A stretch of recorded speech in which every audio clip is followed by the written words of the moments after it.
The content of this video, as well as the thoughts, views, and opinions expressed herein, belong to the presenter and do not necessarily reflect the views of Brigham Young University or the Church of Jesus Christ of Latter-day Saints.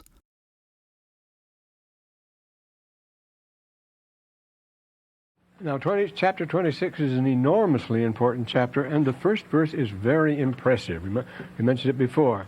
Came to pass, the rising generation could not understand the words which Benjamin spoke, being little children when Benjamin gave it. Well, the first thing we notice is the tremendous speed with which things move in the Book of Mormon. This generation was alive in the time of King Benjamin, and all that has happened, you see. It impresses one how much has happened in how short a time. Now, Matthew Arnold, in what's been considered the greatest work of literary criticism in the English language, says there are four things that make Homer preeminently great. First, he is preeminently rapid. Second, he is preeminently noble. Third, he is preeminently simple and direct in content, what he tells. And fourth, he is eminently simple and direct in language. By far the hardest of these to achieve, that no other great epic poet ever achieved, is the rapidity. Milton drags on all day just to have Satan turn around twice. But not Homer. He rushes along, and the Book of Mormon moves like an express train, you see. You start right from the first chapter, right from the first event, right from the beginning. Nephi plunges right into it, and he never stops going. The book just moves like lightning all the way through. And that's the feat that nobody can accomplish that doesn't know exactly what's going on, or doesn't have a document before him or something, because nobody can get away with that. But look how much has happened and how much is going to happen and how fast it happens. But it's the situations that's significant here. Notice this. Being little children at the time, they didn't believe the tradition of their fathers. Well, why shouldn't little children believe the tradition of their fathers? What's wrong with that, you see? The little children I know, they took it from me, most of them. And I know in my family, on both sides, the grandchildren have far stronger testimonies than the children did. Being young, is that going to stop you from getting a testimony? What goes on here? This is very well explained here, and exactly the reason for it. What is happening here is this, and we'll see it comes out very clearly in this chapter. And it begins in the preceding chapter. Notice in 4 to 7 here what the situation was here. In chapter 24, verses 4 to 7. It's way back there. Yes, not the preceding chapter, the one before that. The Lamanites and Nephites over a wide area started mingling freely and exchanging goods and services and information. Were friendly and so forth. About 35, 50 miles, how far is it south on the main highway to Flagstaff from Hopi Land, from where you turn off there at the Gap, is Waputka. It's quite near the road, and it's a very ancient ruin. It's an ancient ruin, quite extensive, and all sorts of junk has been found there. It was the center of a network of roads or trails. And there you find beads, and you find pottery, and you find basket work, and you find all sorts of things, metal work, that come from all over, from the Great Lakes region, from up the north, from down Central America, from the Central Plains. They find artifacts, fragments and things from everywhere. In other words, there's a great trading center. People traded very widely there. So in ancient times, they did move around that far north. We know that they did in the south, because you find different types of work, all up and down the Andes and all through Mexico and so forth. There's all sorts of evidence of trade. It's a very important thing, of course. And so they had this business civilization here. And we're told in the 7th verse, with the business civilization and prosperity, crime began to flourish. Yes. They did increase, we're told, in riches, in trade, in cunning, in all manner of wickedness and plunder, sophistication. And the connection is made quite clear, for example, a little later on, in the case of the Sons of Mosiah. Well, in the 7th verse here, and the 8th verse of the 27th chapter. We're looking ahead just for a moment, see what the situation is there, where it tells us they became a large and wealthy people. And notice the sons of Mosiah, no less than Mosiah, the great Mosiah, the king, his sons, and the oldest son of Alma, only the oldest son of Alma, joined the Hellfire Club, the Smart Aleck Club, and reject the gospel completely. They wouldn't take it from their parents. That's a remarkable thing, isn't it? But you notice what it was. It says it's right in the same in the same breath with there being a large and wealthy people. Then the next verse says, and the kids weren't taken in by religion anymore.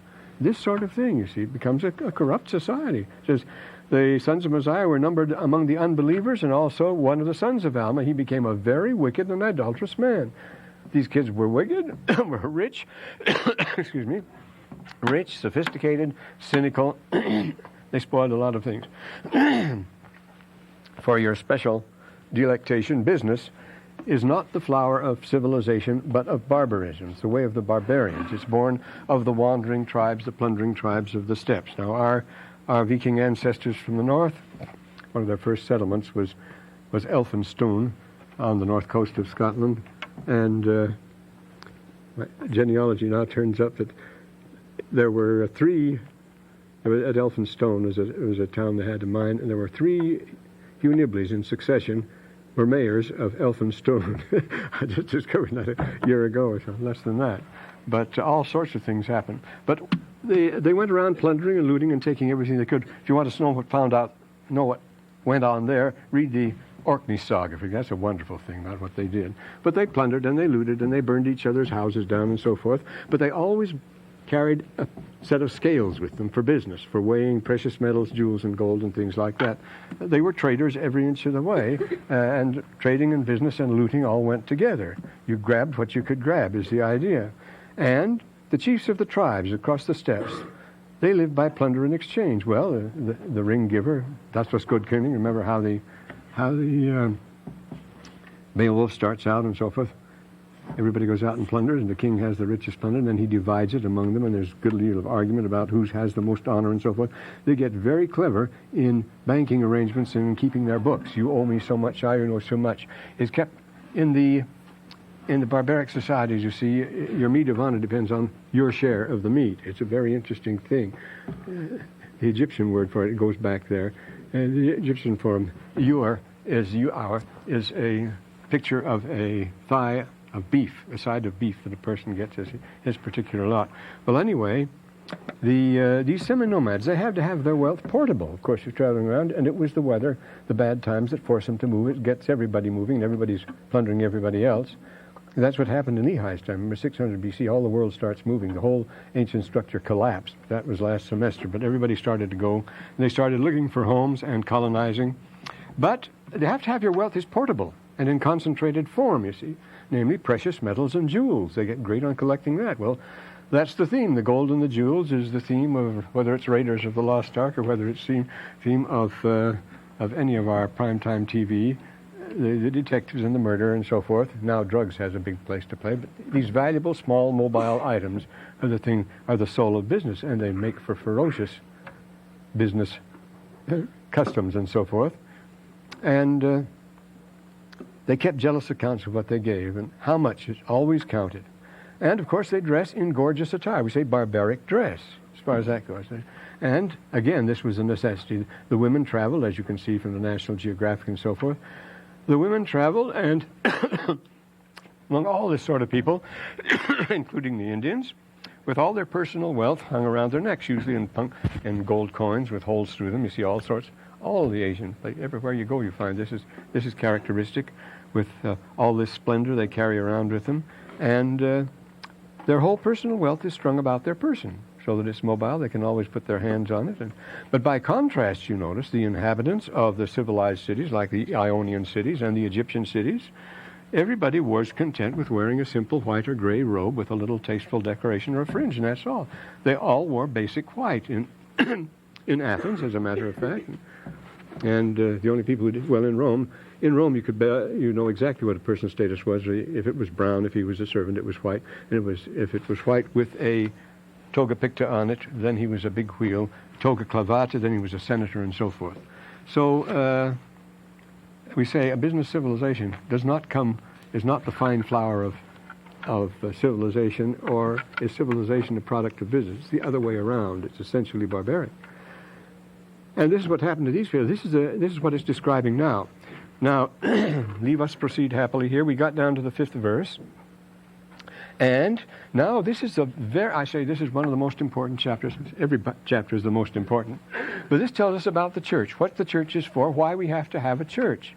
The problem is this, now you notice, in the reign of Mosiah, there were not half so people, the dissenters weren't half as numerous as the people of God. But because of dissensions among the brethren inside the church itself, this is what caused the apostates to grow in number. It was dissensions, notice in the 5th verse here, dissensions among the brethren. They became more numerous, and finally they outnumbered them. And it came to pass that they did deceive many. They deceived the members of the church. I mean, these outsiders, these apostates were able to get away with it. How? Well, they used, it says, with their flattering words. They came on strong with all sorts of flattering words. I mean, words flattering the intellect and so forth. You can't believe that infantile stuff. You don't believe that stuff. The interesting thing about my friends, of course, they don't believe the gospel, but the interesting thing is they don't believe I believe it either. They can't believe that I actually believe this stuff, you know. It's an interesting thing. And it's one of the tests. They're so naive about it because they don't know a blessed thing about anything. Well, those who were in the church and caused them to commit many sins, again, you see. And therefore it became expedient that those who committed the sin, now this has happened, if you're a member of the church and you have accepted some of this smooth talk and you started misbehaving yourself, we can't quibble about these things. This old puritanical strictness just doesn't go. You see, we're an enlightened people. We're emancipated. And if you started that, we're still a member of the church, then you'd be admonished by the church. Notice in the first verse they tell you to get back on the track again. You didn't like that, of course. And the teachers. Notice we have priests and teachers in this next verse, in the 7th verse.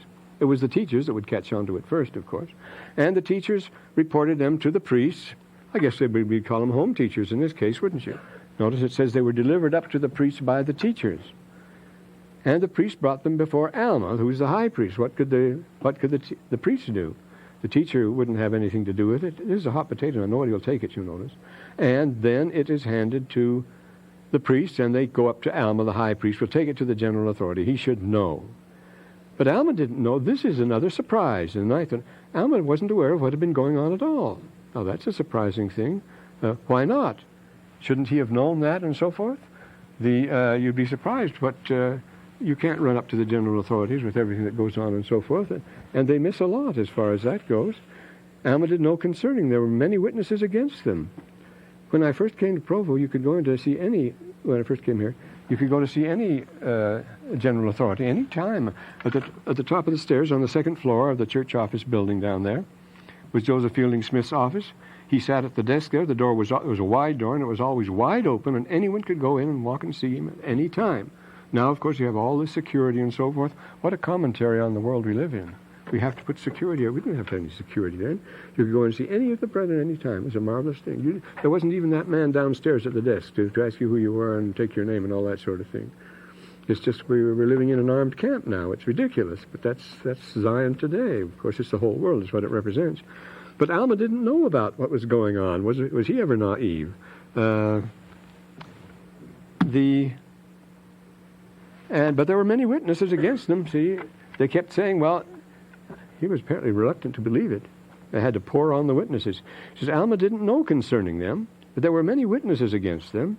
The people stood and testified of their iniquity in abundance. It took a lot of pressure to make Alma give in there. Alma was a real idealist, wasn't he? He didn't want to get involved in this thing. Yet he was the head of the church. And just like, you don't expect Brother Benson to know everything, do you? No, of course not. And he was troubled. It upset him. Notice the next verse tells us that Alma was upset by this sort of thing. He hadn't known. If I had known about this. Well, this is a common thing, too. The emperor, Constantine example, we often find, well, a good example, I've cited it before here, is Measure for Measure. The Duke wanted to know what was really going on in his kingdom, and the only way he could find out was to go put on a disguise and go around and see. The same thing with Harun al-Rashid.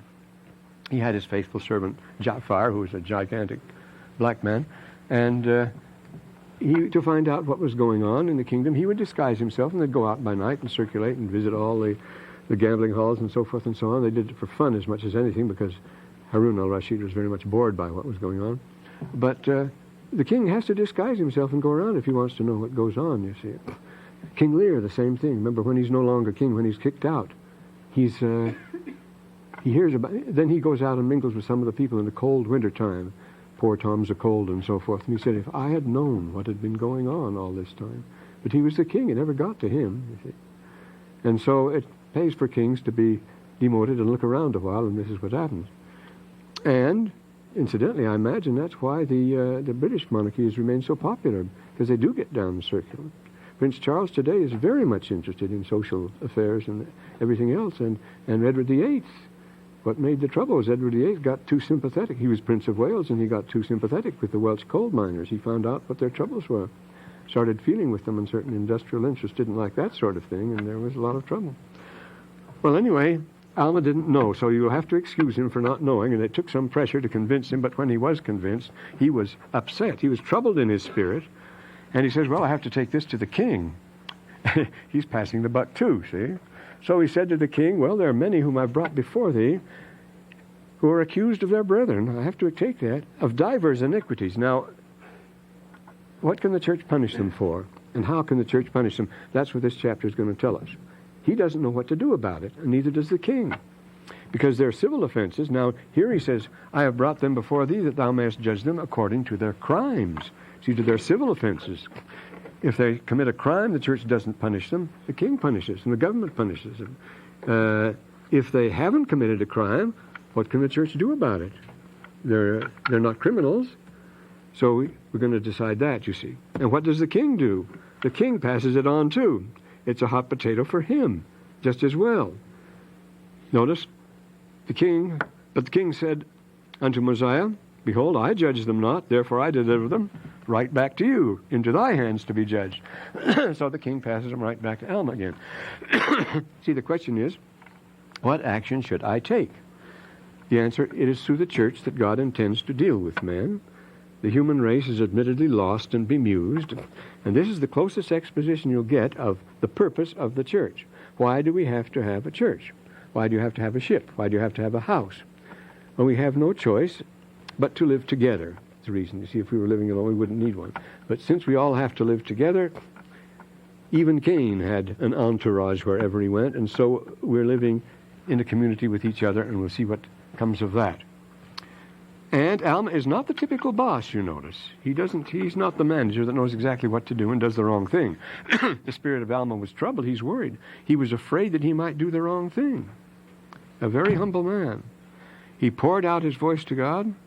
Notice he says he feared that he should do wrong in the sight of God. Well, how many leaders, how many great men, bosses, managers, and so forth, are in constant fear that they'll do wrong when they're faced with a problem and so forth. They may not know how to solve it, but the idea of doing wrong, nobody does wrong anymore, as you know. They deny all guilt. No matter what you do, you make caught with your hand in the till, you deny every charge, because the lawyers tell you always, only fools plead guilty, always say nothing. You're innocent. Well, anyway, he's worried about it. He feared that he should do wrong in the sight of God. And so he poured out his soul. This is where we take it to the Lord, of course. And the voice of the Lord came to him and telling him. This is in the manner of the Doctrine and Covenants. Joseph Smith wants to know, and he asks. And it came to him, and thou art blessed because of thy exceeded faith in the words alone of my servant Abinadi. Now, what about childish faith? What about being gullible and so forth? He believed in the words alone.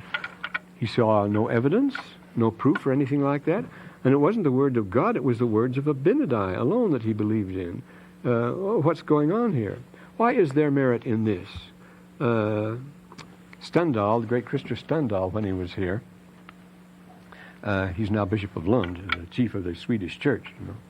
And there was a lunch here, and someone, namely me, quoted Joseph Smith as saying, nobody was ever damned for believing too much. But he found that extremely offensive, but if you come to it, everybody believes too much. There's not a person here who believes a single thing that's been absolutely proved, absolutely and completely proved, gravitation or anything else. You have to believe all sorts of things that you can't possibly prove, and everybody believes it. Well, what's the point here then? Because you believed in his words alone. I would emphasize the his. You were blessed because of what you chose to believe, because of the things you chose to believe. Not by the act of believing, not by just faith, not by believing. You weren't blessed because you believed, but because you chose what to believe, you see. Because everybody chooses what to believe. The atheist is a very strong believer. He's the most passionate arguer he can possibly find. The positivists, where will you find greater faith and firm conviction than among economists? No two of them agree, but boy, they can give you the straight things. You find faith all around you. You must believe in something, and everybody does. But he says, blessed are you because of the things you chose to believe. You chose to believe in the things that Abinadi taught. He could have chosen all sorts of other things. So it isn't just because he's naive and gullible, but you're blessed because of what you choose to believe, and it's up to you to choose what you believe. Because I say everybody does. I'm sure I believe things. Well, you get that especially in politics. You see such a person is a great man, he can't sin or anything else, and another person say, well, what do you see in that crook, and so forth. And this goes on everywhere. We have our convictions. So he's for believe, what he chose to believe were the words of Abinadi, and blessed are they because of their faith in the words alone which thou hast spoken. See, in the words alone. Faith in the words alone. I mean, that seems awfully shallow, doesn't it? Just to accept something on somebody's word. But they're not accepting it on somebody's word. They've chosen what they would believe. What rang the bell for them is what they believed, and that was blessed. And blessed art thou. And here's another thing. Because it's often asked, what authority, what priesthood did Alma have to do what he was doing here? And he went ahead and did it alone. And here he's congratulated for it. He's congratulated for taking the initiative. Notice in the 17th verse. Blessed art thou, because thou hast established a church among this people, and they shall be established, and they shall be my people. He's going to accept them. But he went ahead and established a church. I say, for having the priesthood, he took the initiative, and the Lord said, that's good. He doesn't want to command in all things. And because thou hast inquired of me concerning the transgressor, we love to make moral judgments of others, but he doesn't. Alma would not do that. You see, you can get plenty of impetuous or even arrogant stake presidents and mission presidents will pass judgment on cases all the time. But Alma wouldn't do it, as far as that goes. It's natural, it's human nature to do that if you have authority, and Alma was head of the church. And he says, you're blessed because you've asked me concerning these things. Now thou art my servant, and I covenant with thee. Now, Alma is speaking for the church, and yet God always covenants with us as individuals, as we'll see in 3 verses after this. How could it be otherwise? Well, is there a virtue in membership, in just membership of things? Can you be blessed because you're a member of anything? No.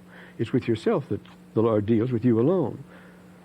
Only the individual participant. It's like an orchestra or a choir or a faculty or anything like that. It's a community, but everyone is an individual contribution, and he deals alone with the Lord. And here we have it here. Thou art my servant, I covenant with thee. Thou shalt have eternal life. It's between Alma and the Lord. And thou shalt serve me and go forth in my name, and shalt gather my sheep. You see. So, and then in the next verse he says, who is acceptable to me should be acceptable to you. And he that will hear my voice shall be my sheep. And him shall you receive into the church. He says, shall ye receive into the church. For behold, this is my church. Now here, all working together. If anyone wants to come back, he says, the door is always open. Whosoever is baptized shall be baptized unto repentance. Whosoever ye shall receive and shall believe on my name, him will I freely forgive. And if I forgive him, you must forgive him. So again, you see, the door is always open here. And with baptism, and I'll receive them again. For it is I that taketh. What kind of grammar is that? I that taketh. It's the standard grammar in any declined language. It's the double relative. I am the one who taketh, you see.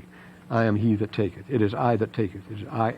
See, the taketh goes with the that and not with the I. You say I take. You don't say I take it.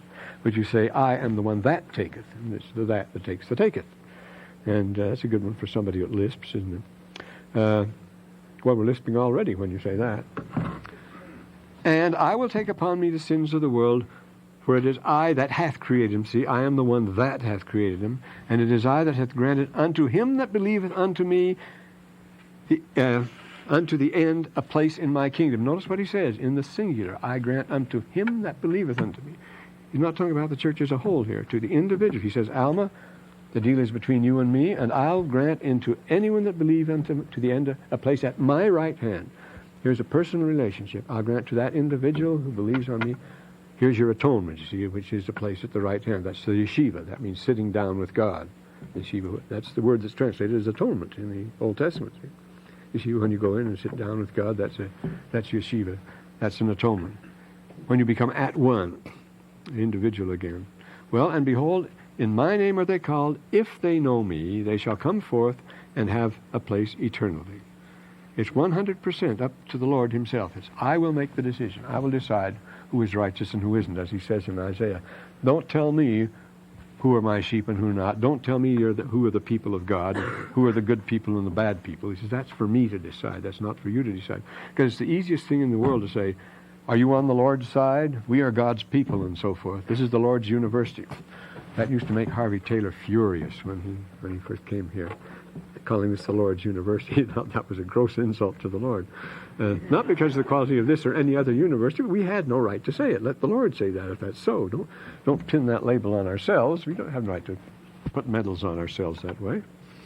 It shall come to pass that when the second trump shall sound, then they shall that never knew me. Oh, this is the second one. That never knew me shall come forth and stand before me.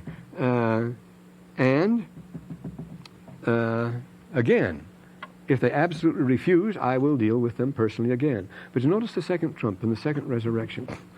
Well, what's wrong with having to wait a few years in eternity? You're willing to wait for a second resurrection, 6 months or something like that. I'll graduate a little later.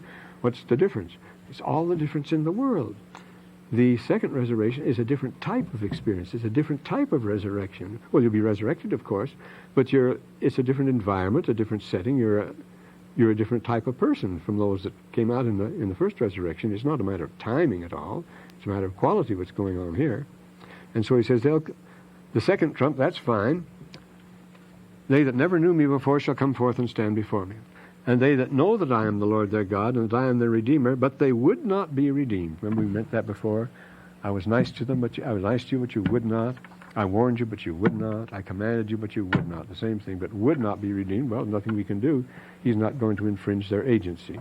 Then I will confess unto them that I never knew them. You see, they thought they could fool him. They thought he would be recognized anyway. No, I knew what was going on, he said. You never fooled me.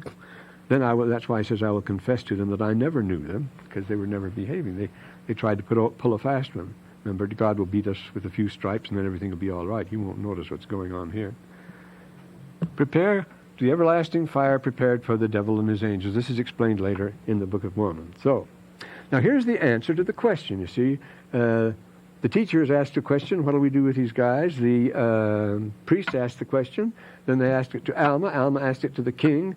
The king asked it back to Alma. He says, I don't know, what do we do? And Alma asked the Lord, and this is the answer to the question, what will you do to members of the church who will not, who deny their testimonies or who are making, well, this happens in the church all the time.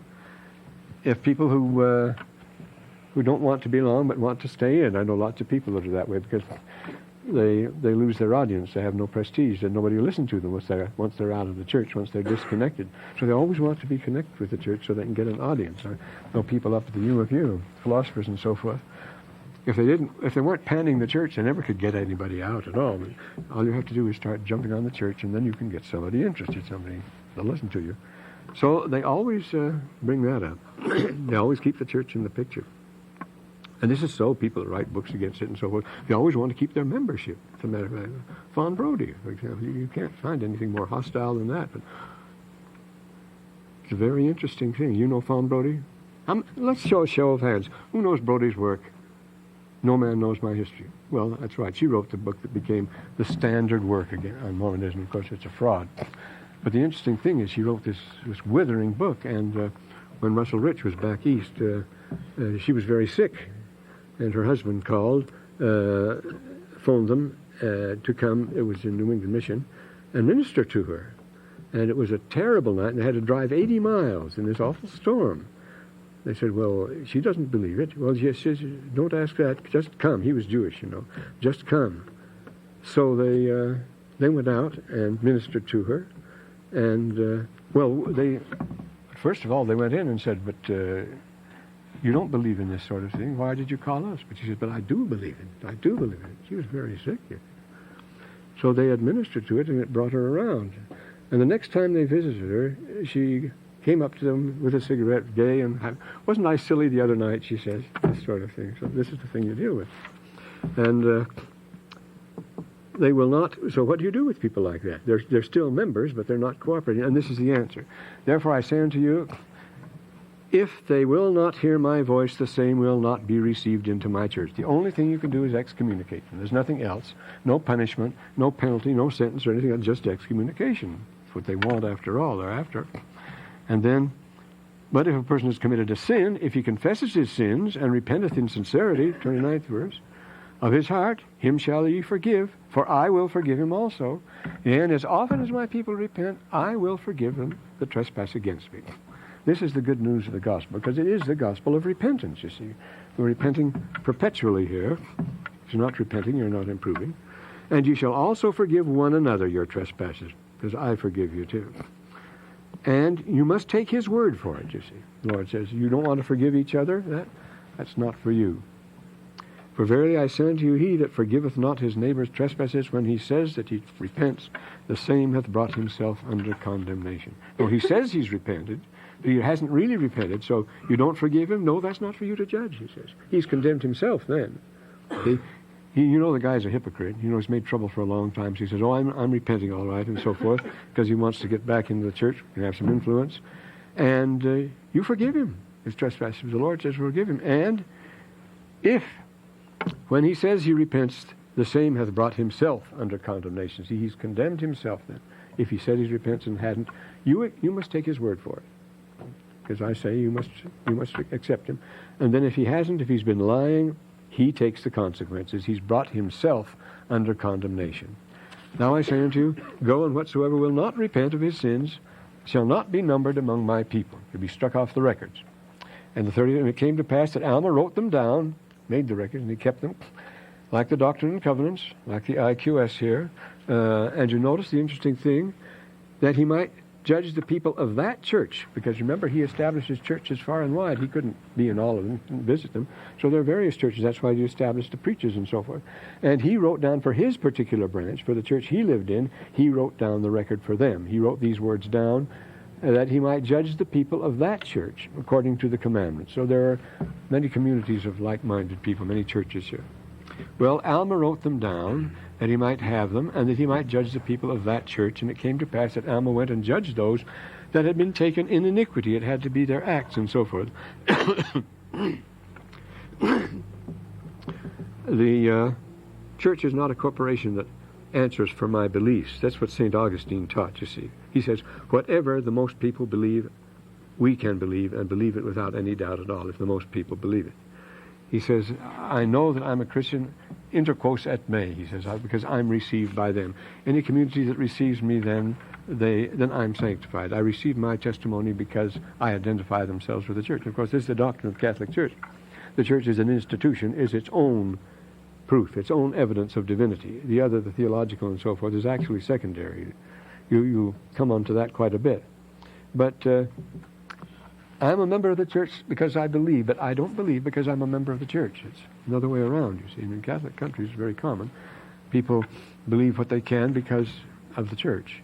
And but if you have anything to do with the church, it's because you believe. They don't want, well, we go on here. Now here is the doctrine of the two ways. I have to move on.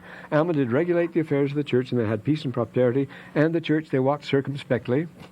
Now Alma and his fellow laborers who were in charge of the church, they went diligently teaching and suffering. But look at this. Alma, with all his authority and everything else, they're being persecuted. Alma's being persecuted, going around teaching the others, making them a bad time. They're greatly outnumbered now. They've caused up a lot of dissent. They've caused a lot of concern, cutting all these people off the church and so forth. There's real trouble here, and they've got enmity where they go. And it says here, as they went around the church, teaching the word of God in all things, suffering all manner of afflictions, they were persecuted by all those who didn't belong to the church of God. That's no obvious advantage in membership anymore, was there? You know, that didn't give you an advantage. Now, you see all these guilty people, as we said from Rochefoucauld yesterday. We can forgive those who wrong us, but never those we have wronged. And the apostates are really bitter, as you know. And these were bitter apostates, and they were numerous now. And And they did admonish their brethren, and were also admonished. You notice it wasn't a case of dominant and submissive here. Just last night, I was reading a very interesting thing in Philo of Alexandria. Nobody ever reads Philo. But he says, Esotes mater dikaiosune.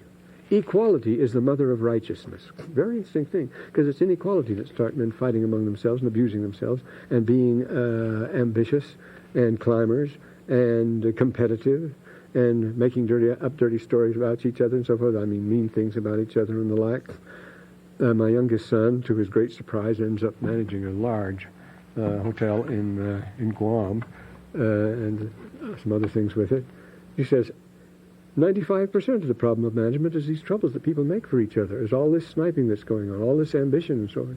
It's the reason he's never took a business course in his life or anything like that. But the Japanese owners found they could trust him, and so they put everything onto him, and he says, that's the whole thing all the day long. If it wasn't for that, management would be a breeze.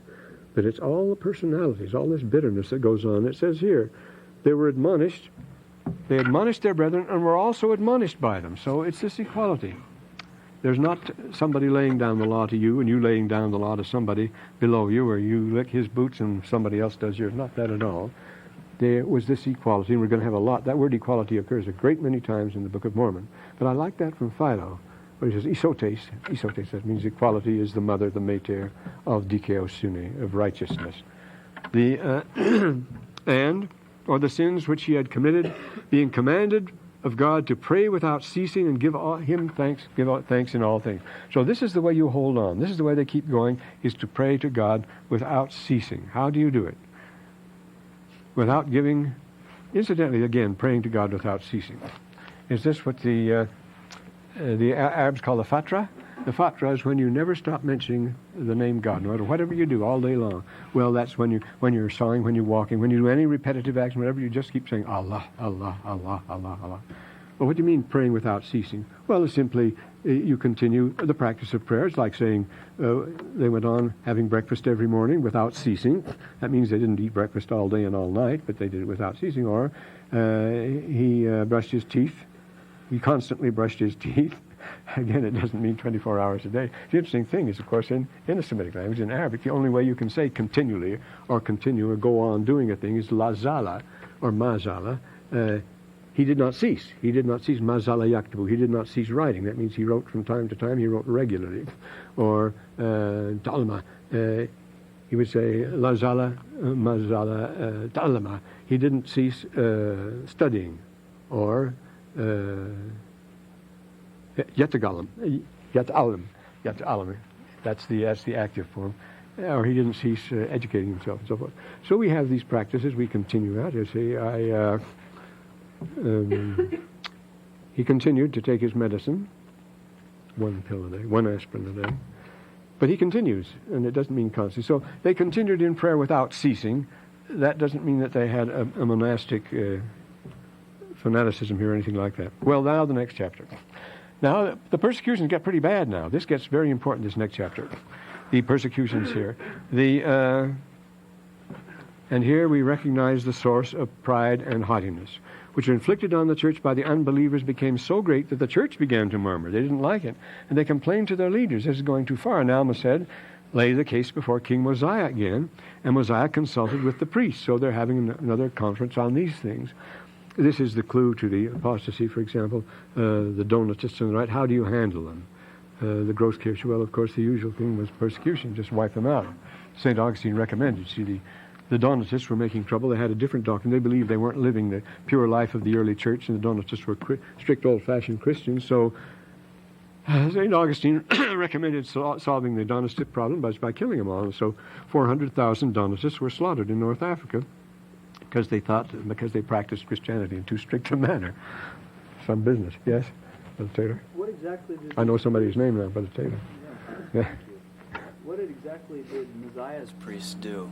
Were they members of... Oh, they'd been appointed by Alma. They'd been anointed by Alma. Every one of them, it says. They had to be, yes. So were they like a group of high priests? Yes, no, they had a council. Of course, he brought them. They consulted together, yes.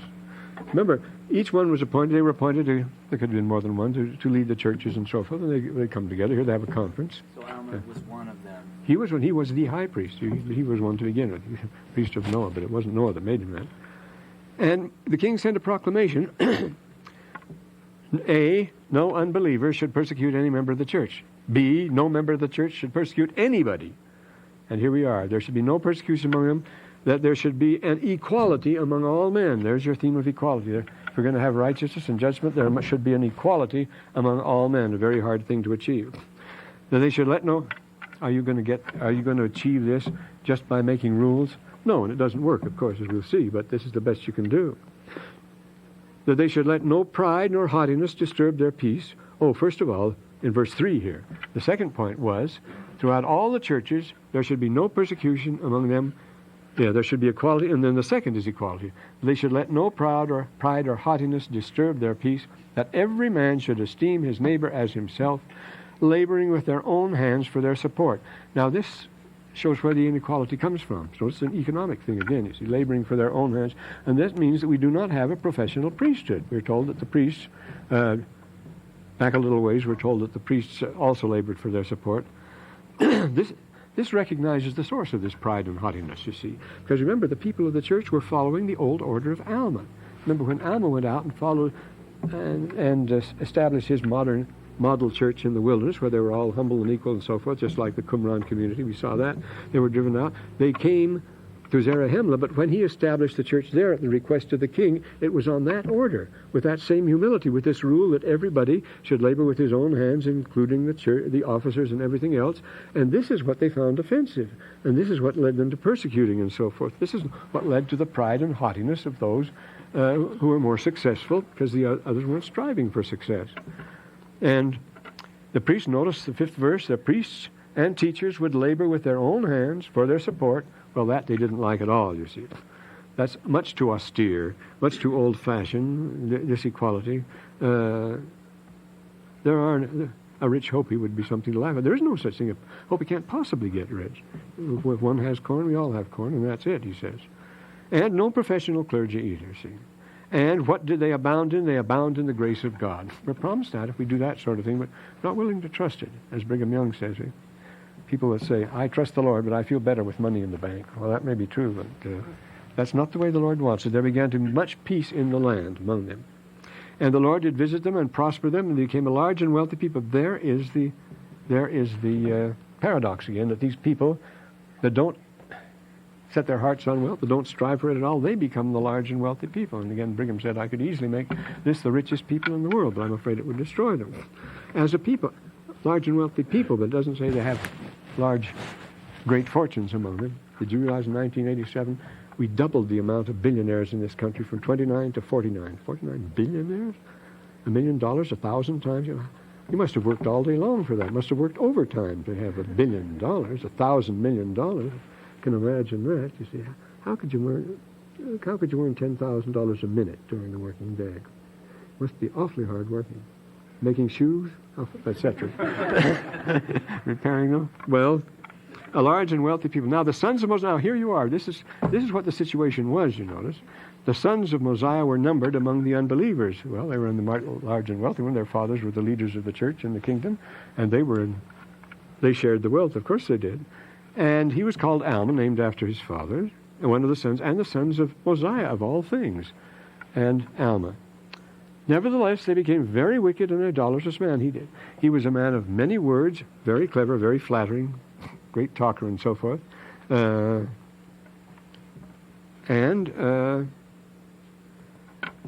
popular. Flattering words to the people, therefore, it's like at a Beverly Hills party, everybody speaks so flattering to everybody else. Therefore, he led away many of the people to do after the manner of his.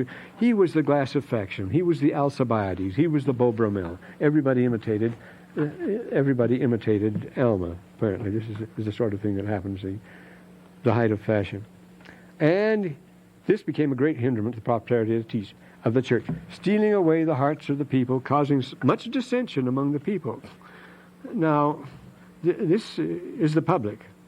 Why wasn't he locked up for this? Why wasn't he punished? Perfect right. He was the son of Alma, mind you. And he got the sons of Mosiah to doing the same thing. Why weren't they locked up? Their parents had the highest authority in the state. Was it because they were being spoiled?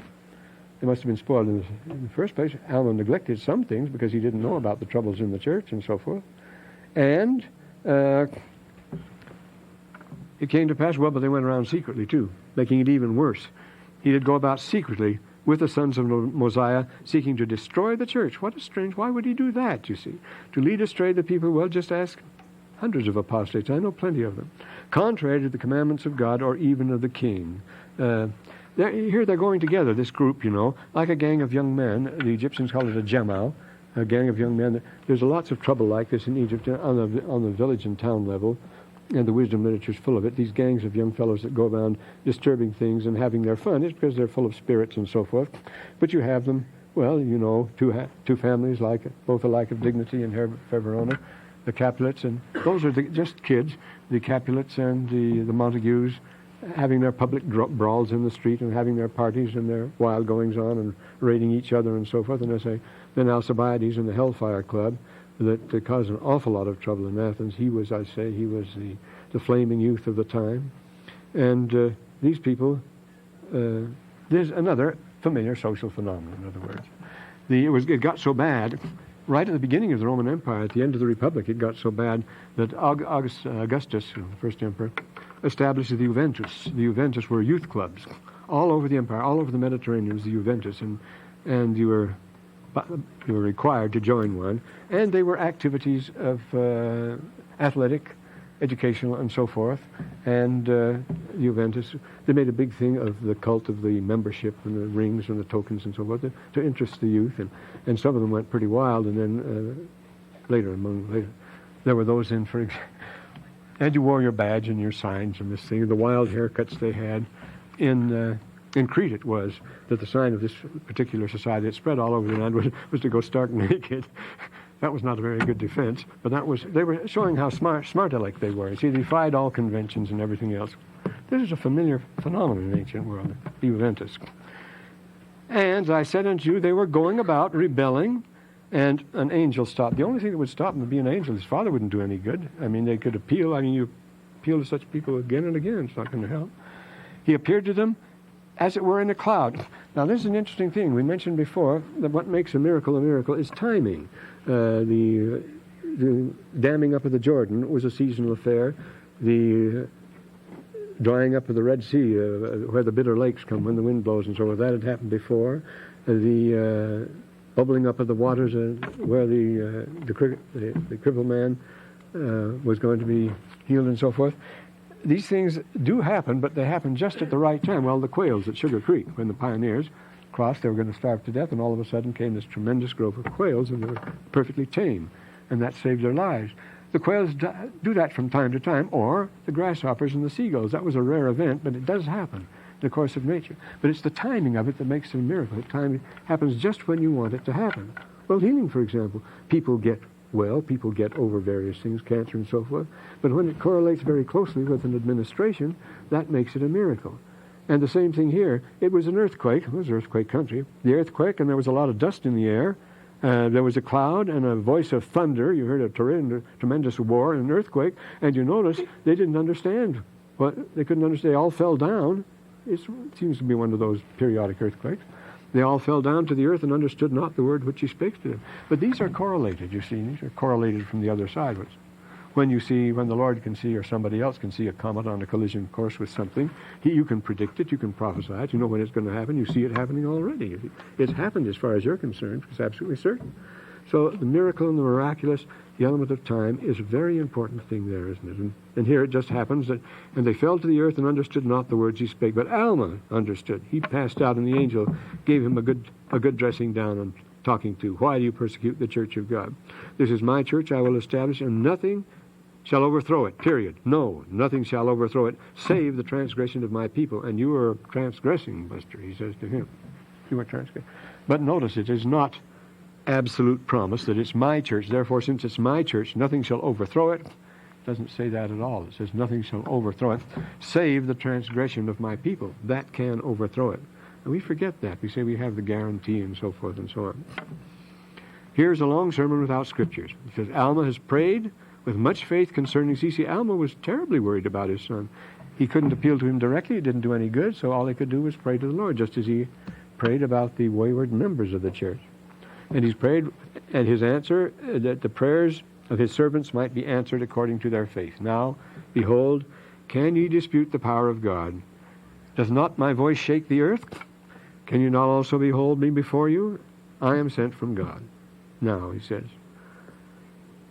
Here is Moroni cites, just as Moroni cites the scripture to Joseph Smith, he cites past history here. They do that, remember, for our profit and learning, or to read from Isaiah and so well. His time is up. He says, go thy way, and then remember. These are the things of within recent history. These are the things that he would remember. It isn't crossing the Red Sea or Moses or even Lehi leaving Jerusalem. This is things he knew about from immediate experience, namely his father's. He remembered the captivity of thy fathers in the land of Hilam, where Alma was in charge. And they were in bondage, and he delivered them. Now I say unto you, go thy way and seek to destroy the church no more, that their prayers should be answered. And this, even if thou wilt of thy own will, be cast out. Very interesting here. Why are apostates not satisfied to go on their own way, and so forth? He said, go thy way, seek to destroy the church no more. Even if you want to be cast out, don't seek to destroy the church. So, and Alma and those that were with him fell again to the earth. The earth was shaking. It was giving them a bad time. So great was their astonishment, and the voice of thunder which shook the earth, always goes with earthquake, of course. But again, it's this correlation. We mentioned that before. Remember the idea from the Talmud that when men misbehave, the idea of nature, the girls dancing and so forth, and if you miss that, and then it said, and this from our and all this trouble, the upset of nature, and comes of our. What's the word he uses? It is progeny of evil. Comes of our debate, of our dissension. This will produce it. If men misbehave themselves, nature will misbehave. And you can see why. See, because they're setting themselves against nature. We're saying all nature cooperates. The stars in their courses take their courses, but you don't fight against their courses any way more than you drive the wrong way on the freeway at rush hour. That's what you're doing. If the nature is going its way and all things are obeying their proper course, and you decide to set out in another way, you'll find yourself in real trouble. Everything is fighting you in that case. So these things happen to fall into place, and of course you could see this was going to happen in the life. So we have this. The astonishment of Alma was so great that he became dumb, and he couldn't have opened his mouth. He had a real stroke, and he was carried helpless and was laid before his father. Well, Alma has been brought pretty low now, hasn't he? And of course we have the recently discovered testament of Hezekiah, called Ascension of Isaiah. That's his title now, which the same thing happens there. It's very, very close to a later event in the Book of Mormon. We'll talk about it later. These cases where somebody passes out completely and goes through exactly the same experience that Alma did. Let me see who else did that. Well, I see the time has passed now. The time is far spent, ill spent, and so forth. So, but these are, you see how much is put in here, how condensed the work is, how much happens so fast, but it all is an image. It is an image and pattern for us to inspect carefully, because it looks more and more like our own picture. Is the point? You see, there's everything here sounds so familiar as far as that's concerned. I've known these people. We're going to have a lot to do yet. There's going to be lots of apostasy in the church. There's going to be lots of criticism and so forth, and again, it's something you take up with the Lord. It is not to be stamped by authoritarian, but what is the only punishment the church afflicts today? Excommunication. That's all. That's been the rule ever since. We follow that. We have no other punishment. And yet all the anti-Mormon stories are based on the idea that if you stepped 1 inch out of line, Brigham's avenging angels would be down there the next night and burn your house down. And people believed that for 100 years. When I was a little kid, everybody, all the outsiders believed that if a Mormon made one little mistake, good night. That wasn't it at all. You see what Alma tells him to do. Well,